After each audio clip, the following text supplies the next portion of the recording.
শেখ মুজিবুর রহমান ১৯৫৪ থেকে ১৯৭৫ সাল পর্যন্ত বাংলাদেশ ও পাকিস্তানের রাজনীতিতে চরম এক অস্থিতিশীল, অবিশ্বস্ত, অনির্ভরতা ও বিস্ময়ের নাম।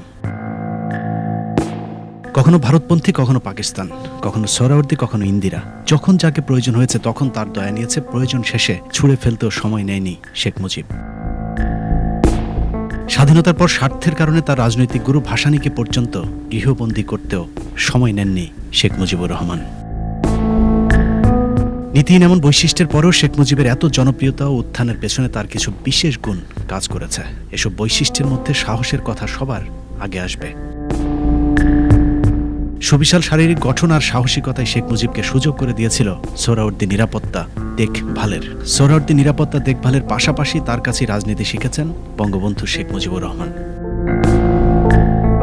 এরপর তার যে গুণের কথা বলতে হয় তা হলো তার আকর্ষণীয় জ্বালাময়ী ভাষণ, যা মানুষকে চরমভাবে আন্দোলিত করত।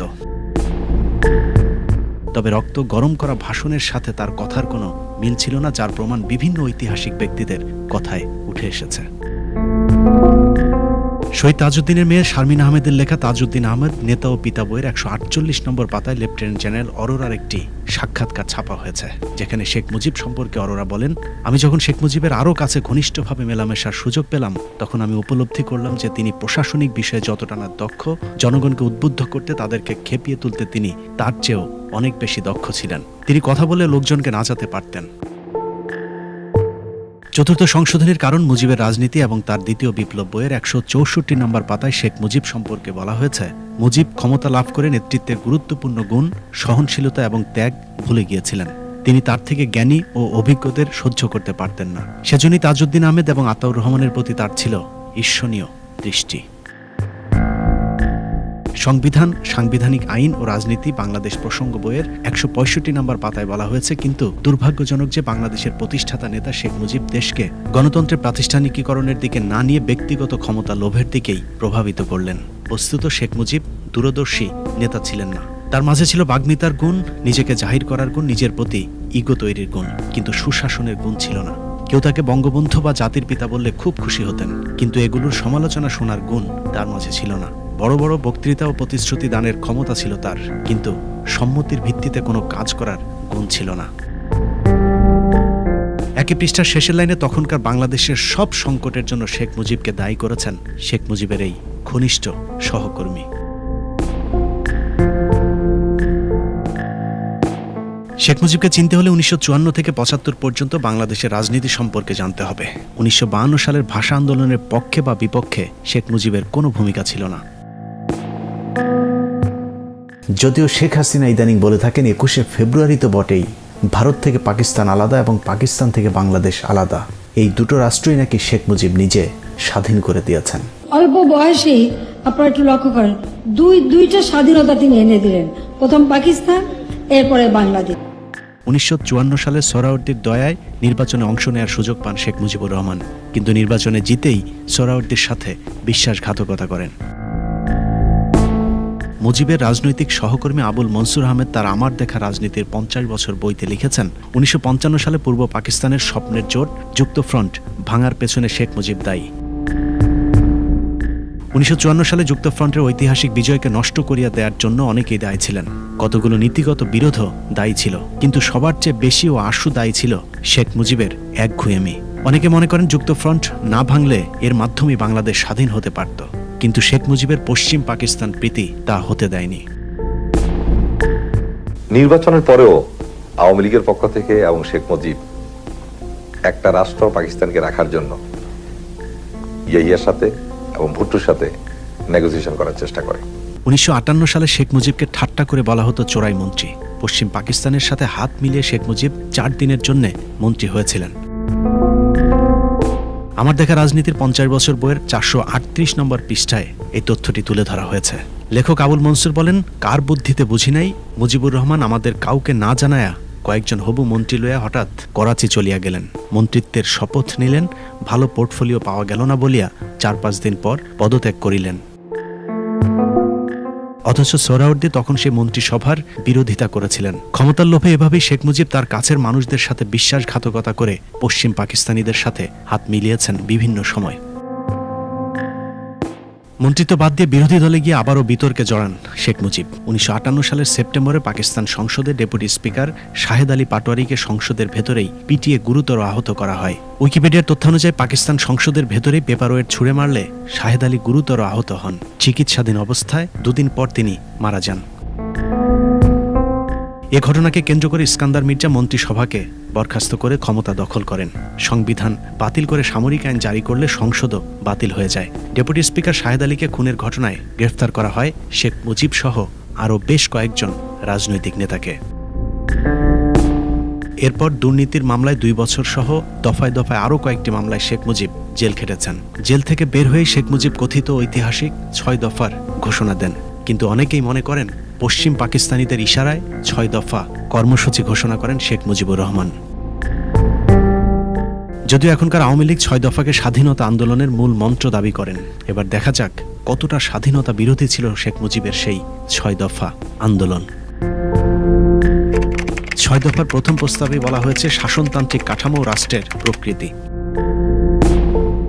দেশের শাসনতান্ত্রিক কাঠামো এমনই হতে হবে যেখানে পাকিস্তান হবে একটি ফেডারেশন ভিত্তিক রাষ্ট্রসংঘ এবং তার ভিত্তি হবে লাহোর প্রস্তাব। সরকার হবে পার্লামেন্টারি ধরনের, আইন পরিষদের ক্ষমতা হবে সার্বভৌম। অর্থাৎ প্রথম দফাটি 2 পাকিস্তানকে এক রেখে আইন পরিষদের সার্বভৌম ক্ষমতা নিশ্চিতের দাবি করা হয়েছে। 2 নম্বর প্রস্তাবে বলা হয়েছে কেন্দ্রীয় সরকারের ক্ষমতা।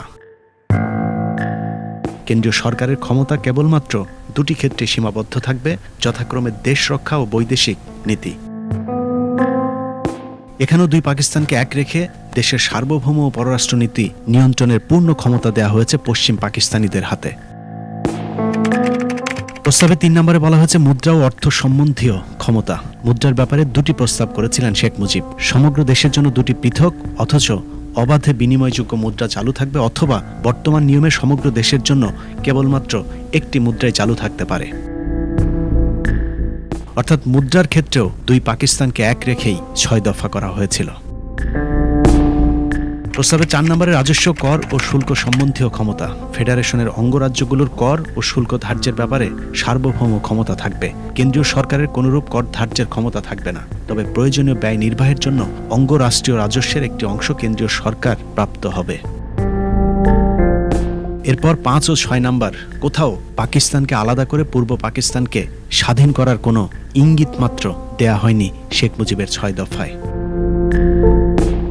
এত সব রফা দফা না বুঝলেও চলবে। শেখ মুজিবের 6 দফার মূল উদ্দেশ্য কি ছিল সেটা বোঝার জন্য তার একটি লিখিত বক্তব্য পড়লেই যথেষ্ট।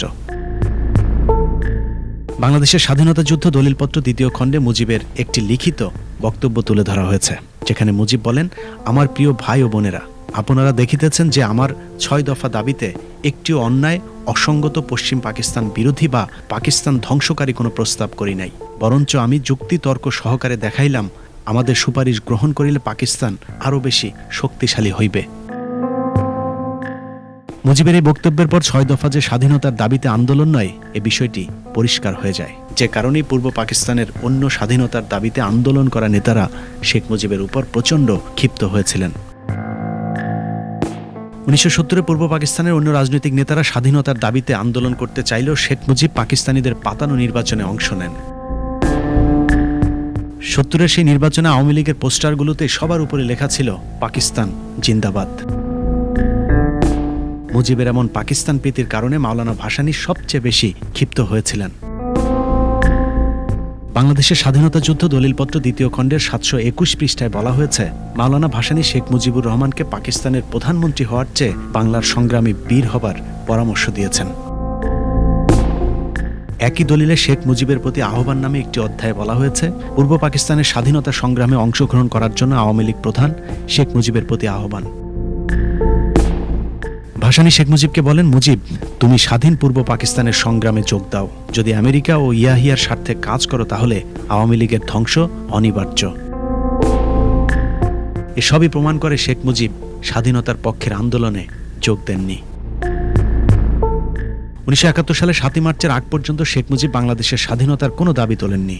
তবে 7ই মার্চের ভাষণের পর কিছুটা সন্দেহ তৈরি হয়েছিল শেখ মুজিব আসলে কি চান সেটা নিয়ে।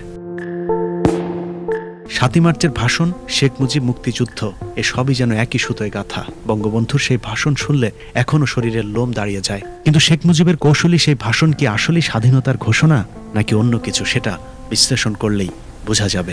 জনগণের প্রতিনিধির কাছে ক্ষমতা হস্তান্তর করতে হবে। শেখ মুজিবের সেই ভাষণের মূল দাবি ছিল জনগণের প্রতিনিধিদের হাতে ক্ষমতা হস্তান্তর করা, অর্থাৎ প্রধানমন্ত্রী হতে চান শেখ মুজিব। তবে দাবি যাই হোক, 7ই মার্চের কিছু বক্তব্য মুক্তিযোদ্ধাদেরকে শক্তি জুগিয়েছে এবং কিছু বাক্য শুনলে মনে হবে এটাই মনে হয় স্বাধীনতার ঘোষণা। রক্ত যখন দিয়েছি, রক্ত আরো দেব, এদেশের মানুষকে মুক্ত করে ছাড়বো ইনশাআল্লাহ। শেখ মুজিবের সেই স্বাধীনতা যে সার্বভৌমত্বের স্বাধীনতা না, সেটা শেখ মুজিব নিজেই স্বীকার করেছিলেন। You mean independent? That I don't mean. You mean independent? That I don't mean. I want to live like a free citizen of a free country. You mean independent? That I don't mean. Sheikh Hasina সহ আওয়ামী লীগের নেতারা তারপরও 7ই মার্চের সেই ভাষণকে স্বাধীনতার ঘোষণা বলে চালিয়ে দেওয়ার চেষ্টা করছে। অথচ শেখ হাসিনা মাত্র কয়েক বছর আগেও স্বীকার করতেন সেই সময়ের কিছু ছাত্রনেতার চাপাচাপির পরেও কৌশলগত কারণে শেখ মুজিব 7ই মার্চ স্বাধীনতার ঘোষণা দেননি। আমাদের কয়েকজন ছাত্র নেতা তারা হঠাৎ দেখি বেশ উত্তেজিত। আমার আব্বাকে বলছেন, যেটা কি হলো লিডার, আপনি স্বাধীনতার ঘোষণাটা দিয়ে আসলেন না। মানুষ সব হতাশ হয়ে ফিরে গেল যে তারা তখন এই কথাটা কেন বলেছিল, তারা কার হয়ে কথা বলছিল বা উদ্দেশ্যটা কি ছিল। ওই সময় ছাত্রনেতারাও অভিযোগ করেছেন অনেক চেষ্টার পরেও শেখ মুজিবকে স্বাধীনতার ঘোষণা দেওয়ানো যায়নি 7ই মার্চে। আমরা শেখ মুজিবের সাথে রাত 1টায় দেখা করি তার বাসায় এবং তাকে পরিষ্কার বলে আসি যে আপনি পাকিস্তানের রাষ্ট্রপ্রধান বা প্রধানমন্ত্রী হন, এটা আমরা চাই না। শেখ মুজিব যে কখনোই দুই পাকিস্তান আলাদা করতে চাননি তার আরো বড় প্রমাণ শেখ মুজিবের সবচেয়ে কাছের সহচর তাজউদ্দিন আহমেদের মেয়ে শারমিন আহমেদের লেখা বইয়ের একটি তথ্য। সে বইয়ের 45 নম্বর পৃষ্ঠায় বলা হয়েছে, পূর্ব পরিকল্পনা অনুযায়ী 25শে মার্চের ভয়াল কালো রাতে আব্বু গেলেন মুজিব কাকুকে নিতে। মুজিব কাকু আব্বুর সঙ্গে আন্ডারগ্রাউন্ডে গিয়ে মুক্তিযুদ্ধ পরিচালনা করবেন, সেই ব্যাপারে আব্বু মুজিব কাকুর সাথে আলোচনা করেছিলেন। মুজিব কাকু সে ব্যাপারে সম্মতিও দিয়েছিলেন। সে অনুযায়ী আত্মগোপনের জন্য পুরান ঢাকার একটি বাসাও ঠিক করে রাখা হয়েছিল। বড় কোনো সিদ্ধান্ত গ্রহণে, আব্বুর উপদেশ গ্রহণে মুজিব কাকু এর আগে দ্বিধা করেননি। আব্বুর সে কারণে বিশ্বাস ছিল যে ইতিহাসের এই যুগ সন্ধিক্ষণে মুজিব কাকু কথা রাখবেন, মুজিব কাকু আব্বুর সাথেই যাবেন। অথচ শেষ মুহূর্তে মুজিব কাকু অনড় রয়ে গেলেন। তিনি আব্বুকে বললেন, বাড়ি গিয়ে নাকে তেল দিয়ে ঘুমিয়ে থাকো, পরশুদিন 27শে মার্চ হরতাল রেখেছি। এই সময়টা আলোচনা করলো কেন পাকিস্তানের সামরিক সরকার, এবং উনি কেন বললেন যে যা 27 তারিখে হরতাল ডেকে দিয়েছি, নাকে তেল দিয়ে ঘুমা। সুতরাং সবটা জিনিস যেন বেশি আবেগ দিয়ে না। এছাড়াও এ বইয়ের আরও এক জায়গায় বলা হয়েছে শেখ মুজিবকে 25শে মার্চের রাতের শেষ মুহূর্তে অন্তত স্বাধীনতার ঘোষণার একটি রেকর্ড পড়তে বলা হয়েছিল, সেটাও করেননি। এমনকি সেই ঘোষণাপত্রে তিনি স্বাক্ষর করতেও রাজি হননি, কারণ তিনি বলেছিলেন যদি এটা করা হয় তাহলে পশ্চিম পাকিস্তানিদের হাতে প্রমাণ থেকে যাবে যে আমি দেশদ্রোহী। এই কথাগুলিও জনাব তাজউদ্দিন আহমেদের মেয়ে শারমিন আহমেদ তার বইতে উল্লেখ করেছেন। শারমিন আহমেদের বই না মানলেও চলবে, তাজউদ্দিন আহমেদ নিজেই সেই সময়ের আন্তর্জাতিক মিডিয়াতে সাক্ষাৎকারে বলেছিলেন শেখ মুজিব সবসময় পশ্চিম পাকিস্তানিদের হয়ে কাজ করেছেন। Sheikh Mujibur Rahman has not committed anything against the West Pakistanis or West Pakistan as such. Sheikh Mujib না চাইলেও কথিত পাকিস্তানি এজেন্ট রাজাকার শহীদ প্রেসিডেন্ট জিয়াউর রহমানের ডাকে মুক্তিযুদ্ধ শুরু হয়ে যায়। তাজউদ্দিন, জিয়াউর রহমান, ওসমানীদের নেতৃত্বে মুক্তিযুদ্ধ যখন শুরু হয় তখনও ক্ষমতা নিয়ে দ্বন্দ্বে লিপ্ত ছিল মুজিব বাহিনী। শেখ মুজিব জেলে থাকলেও শেখ মুজিবের ভাগ্নে শেখ ফজলুল হক মুনি মুজিব বাহিনী নামে একটি মুক্তিযুদ্ধ বিরোধী বাহিনীর নেতৃত্ব দেয়। পুরো মুক্তিযুদ্ধের শুরু থেকে শেষ পর্যন্ত শেখ মুনি ও তাজউদ্দিন গ্রুপের মধ্যে দ্বন্দ্ব চলেছে। প্রথম দ্বন্দ্ব বাধে মুজিবনগর সরকার নিয়ে। মূলধারা 71 বইয়ের 65 নম্বর পৃষ্ঠায় মুজিব বাহিনী সম্পর্কে আটকে ওঠার মতো তথ্য দেওয়া হয়েছে। তারা এই সরকারকে স্বীকার করে না, অর্থাৎ মুজিব বাহিনী প্রবাসী সরকারকেই স্বীকার করেনি। বস্তুত এই বাহিনীর সদস্য ভুক্তির জন্য সর্বাধিনায়ক হিসেবে শেখ মুজিবুর রহমান এবং তার অনুপস্থিতিতে শেখ ফজলুল হক মুনির প্রতি আনুগত্যের অঙ্গীকার করেই শপথনামা পাঠ করা হয়। 71-এর মে মাসে অনেকটা প্রকাশ্যে আলোচিত হতে থাকে রয়ের এক বিশেষ উপসংস্থার অধীনে শীঘ্রই দেরাদুনের অদূরে চাকরাতায় এদের জন্য বিশেষ ট্রেনিং শুরু হতে চলেছে। জুন থেকে এদের ট্রেনিং শুরু হয়, নভেম্বর পর্যন্ত অব্যাহত থাকে। প্রশিক্ষণপ্রাপ্ত এদের প্রথম দল আত্মপ্রকাশ করার সঙ্গে সঙ্গে একথাও স্পষ্ট হয় যে এই বাহিনী পরিচালনা ও নিয়ন্ত্রণের ক্ষেত্রে কর্নেল ওসমানী বা বাংলাদেশ সরকারের কোনো এখতিয়ার নেই।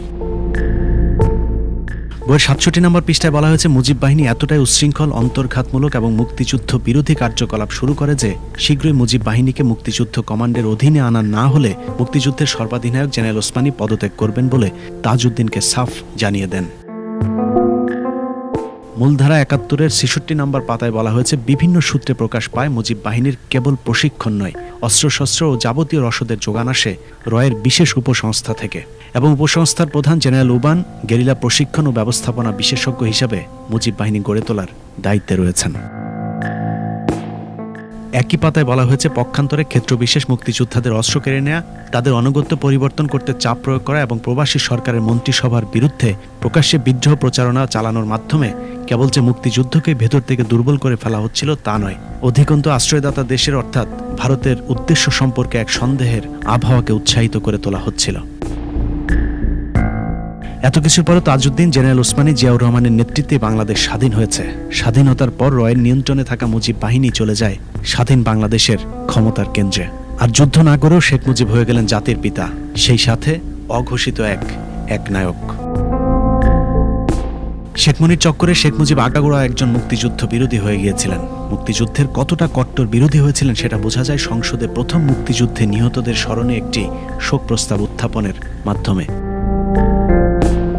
সেই শোক প্রস্তাবটি কত বড় প্রতারণা তা দেখলেই বোঝা যায়। যেহেতু মুক্তিযুদ্ধে শেখ মুজিব কিংবা তার মুজিব বাহিনীর কোনো কৃতিত্ব ছিল না, সে কারণে প্রস্তাবে মুক্তিযুদ্ধে অংশ নেওয়া গুরুত্বপূর্ণ ব্যক্তি, বীর শ্রেষ্ঠ কিংবা যুদ্ধে নেতৃত্ব দেওয়া ইস্ট বেঙ্গল রেজিমেন্টের গুরুত্বপূর্ণ ইউনিটের মুক্তিযোদ্ধাদের নাম এড়িয়ে যাওয়া হয়। বিপরীতে শুধুমাত্র নিজের পছন্দের কিছু মানুষের নাম স্মরণ করে শোক প্রস্তাব উত্থাপন করেন শেখ মুজিব।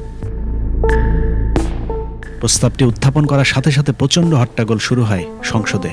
বাংলাদেশ গণপরিষদ বিতর্ক বইয়ের প্রথম খণ্ডের ২৯ নম্বর পৃষ্ঠায় উল্লেখ করা হয়েছে, জনৈক একজন সংসদ সদস্য মুজিবকে বলেন শোক প্রস্তাবে মুক্তি বাহিনীর কথা উল্লেখ করা হোক।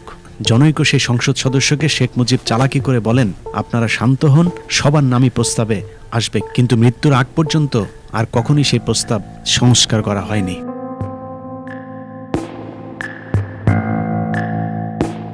শুধু এটাই নয়, ১৯৭২ থেকে ৭৫ পর্যন্ত মুজিব একবারের জন্য মুক্তিযুদ্ধ কিংবা মুক্তিযোদ্ধা এই শব্দ দুটো উচ্চারণ করেনি। এমনকি মুক্তিযুদ্ধে নেতৃত্ব দেওয়া তাজউদ্দিন, জেনারেল ওসমানী সহ যুদ্ধে যারা নেতৃত্ব দিয়েছেন সবাইকে তার মন্ত্রিসভা থেকে ধীরে ধীরে বাদ দিয়ে দেন। সারা জীবন বাঙালির জন্য আন্দোলন করে আসা মাওলানা ভাসানীকে মুক্তিযুদ্ধের পুরো সময়টাতে অনেকটা বন্দী করে রাখে ভারত। এদিকে যে তাজউদ্দিনের নেতৃত্বে দেশ স্বাধীন হলো, তাকে বাদ দিয়ে শেখ মুজিবকে জাতির পিতা বানানোর সিদ্ধান্তটা যে ভারতের ভুল ছিল তা ভুট্টোকে লাল গালিচা সম্বর্ধনা দিয়ে বাংলাদেশে আনা এবং সবশেষ ওআইসি সম্মেলনে যোগ দিতে মুজিবের পাকিস্তান সফরের মধ্য দিয়ে প্রমাণিত হয়। ভারত বুঝতে পারে শেখ মুজিব আগাগোড়ায় একজন পাকিস্তান প্রেমী মানুষ, যে কারণে ১৫ই আগস্টের পর বীর মুক্তিযোদ্ধা খন্দকার মোস্তাকের সাথে ভারতীয় হাইকমিশনার সমর সেন তড়িঘড়ি করে সাক্ষাৎ করে সেদিনই ভারতের স্বীকৃতির কথা মোস্তাক সরকারকে জানিয়ে দেন। শেখ মুজিব যে পাকিস্তানপন্থী ছিলেন সেই তথ্য পাকিস্তানের তৎকালীন এয়ার মার্শাল জাফর চৌধুরীর লেখা একটি বইতেও প্রমাণ মিলেছে। তিনি তার মোজাইক অফ মেমোরি বইতে লিখেছেন, যুদ্ধের পুরো ৯ মাস সময় মুজিব জেলে ছিলেন বলা হলো শেখ মুজিব এবং ডক্টর কামাল আসলে একজন মেজরের বাসায় ছিলেন।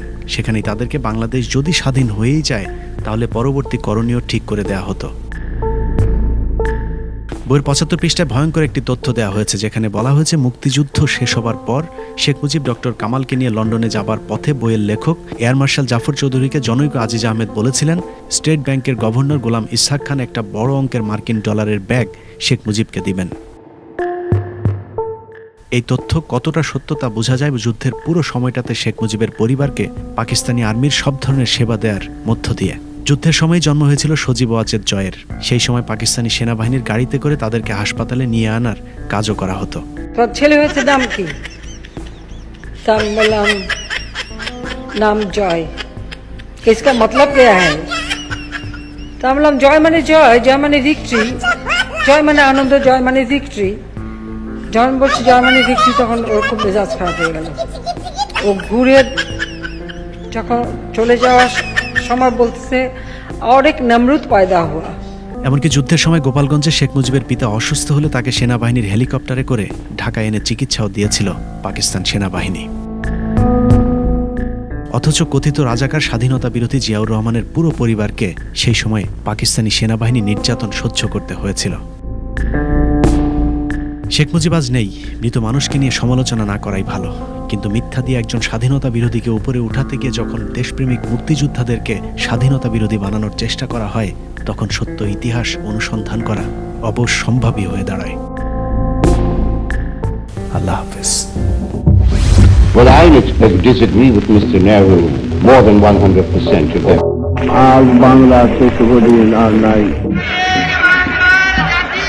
আমাদের সংগ্রাম চলবেই চলবে। Ziaur Rahman do hereby declare independence of Bangladesh. জনগণের প্রতিনিধির কাছে ক্ষমতা হস্তান্তর করতে হবে।